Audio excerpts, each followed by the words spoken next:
السلام علیکم ناظرین و سامعین۔ ناظرین کرام، پختون قوم پاکستان اور افغانستان اور دنیا کے کئی علاقوں میں بستی ہے۔ یہ بہت ہی اچھے، خوش اخلاق، مہمان نواز اور محنتی لوگ ہیں، لیکن اچھا برا ہونا اور سچا جھوٹا ہونا ہر قوم میں ہوتا ہے۔ ناظرین کرام، چند مورخین کا یہ دعویٰ ہے کہ نبی کریم صلی اللہ علیہ وآلہ وسلم نے سیدنا خالد بن ولید رضی اللہ عنہ کو کہا کہ تم اپنی قوم کے پاس کابل یا افغانستان جاؤ اور ان کو اسلام کی دعوت دو۔ تو پھر خالد بن ولید افغانستان کے علاقے سے اپنی قوم کے سردار جس کا نام قیس تھا ان کو لائے اور ان کے ساتھ چند لوگ بھی آئے۔ تو نبی کریم صلی اللہ علیہ وآلہ وسلم کے ہاتھ پر قیس نے اسلام قبول کر لیا اور نبی کریم نے قیس کا نام عبد الرشید رکھ دیا۔ اور نبی کریم صلی اللہ علیہ وسلم نے قیس کو کہا کہ تمہارا جد امجد طالوت بادشاہ تھا۔ دوستو، طالوت کو اللہ تعالیٰ نے بنی اسرائیل پر بادشاہ مقرر کیا تھا، جو حضرت موسیٰ علیہ السلام کے دور کا واقعہ ہے، جس کا ذکر ہمیں قرآن مجید میں بھی ملتا ہے۔ اور یہ بھی ایک کہانی سنائی جاتی ہے کہ قیس عبد الرشید نے عرب میں صحابہ کے ساتھ کافروں کے خلاف ایک جنگ لڑی اور ان کی بہادری کی وجہ سے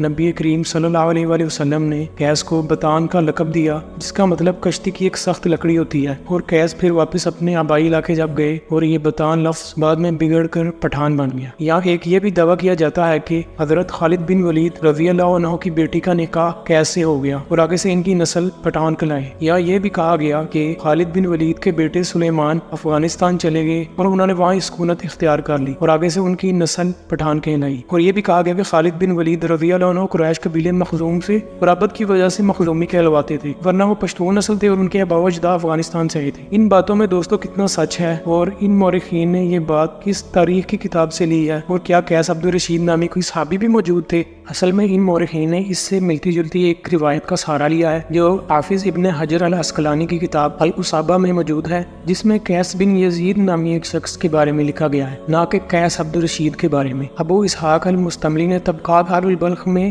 اس کا تذکرہ کیا ہے اور اس نے اسے العباس بن زنبا کے ذریعے نقل کیا ہے، اور اس نے اپنے والد زہاق سے اور اس نے اپنے والد سے اور اس نے اپنے دادا فاتق بن قیس اور انہوں نے اپنے والد قیس بن یزید سے، جنہوں نے کہا کہ وہ وادی صبا میں نبی کریم صلی اللہ علیہ وآلہ وسلم سے ملے اور آپ کے ہاتھ پر اسلام قبول کیا۔ آپ صلی اللہ علیہ وآلہ وسلم نے اسے یعنی کہ قیس بن یزید کو ایک خط اور ایک عصا دیا۔ پھر قیس جب اپنی قوم کے پاس آیا، سلمان نامی پہاڑی میں جمع ہوئے یہ سب، اور وہاں پر اس نے اپنی قوم کو یہ خط پڑھ کر سنایا اور اسلام کی دعوت دی۔ یہ وہ روایت ہے جس کو چند مورخین نے بنیاد بنایا ہے کہ کوہ سلمان پہاڑی پاکستان کے علاقے درازندہ کے علاقے میں ہے اور یہ پہاڑ پختونوں کا آبائی علاقہ ہے، لہٰذا اس روایت میں قیس اور سلمان کی پہاڑی کو سلمان کہا گیا ہے، اس وجہ سے یہ انہی صحابی کا واقعہ ہے۔ اصل میں یہ روایت قابل قبول نہیں، کیونکہ اس روایت میں العباس بن زنبا اور فاتق بن قیس مجہول یعنی کہ نامعلوم ہے، لہٰذا قیس بن یزید کا صحابی ہونا ثابت نہیں اور قیس عبد الرشید کا تو ذکر ہی نہیں۔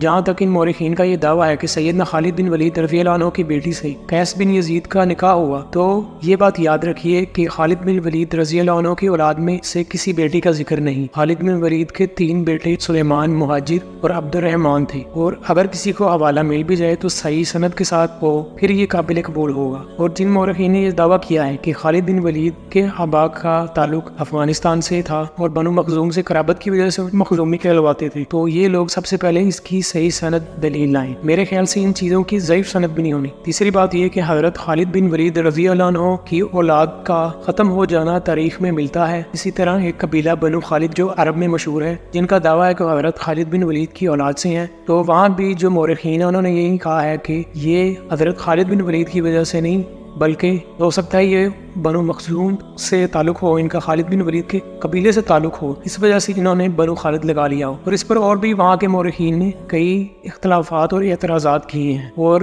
سارے بنو خالد جو عرب میں موجود ہے ان کا بھی یہ دعویٰ نہیں کہ وہ حضرت خالد بن ولید کے نسل سے ہیں۔ دوستو، اپنی قوم یا ذات کو بدلنا کتنا بڑا گناہ ہے، تو نبی کریم صلی اللہ علیہ وسلم نے فرمایا، جس شخص نے جان بوجھ کر اپنے باپ کے سوا کسی اور کو اپنا باپ بنایا تو اس نے کفر کیا، اور جس شخص نے بھی اپنا نسب کسی ایسی قوم سے ملایا جس سے اس کا کوئی تعلق نہیں تو وہ اپنا ٹھکانہ جہنم میں بنا لے۔ ویسے بھی سورہ الحجرات میں اللہ تعالیٰ نے فرمایا ہے، لوگوں ہم نے تم کو ایک مرد اور عورت سے پیدا کیا اور تمہاری قومیں اور قبیلے بنائے کہ ایک دوسرے کو پہچانو، اور خدا کے نزدیک تم میں سے زیادہ عزت والا وہ ہے جو زیادہ پرہیزگار ہے، بے شک خدا سب کچھ جاننے والا اور سب سے خبردار ہے۔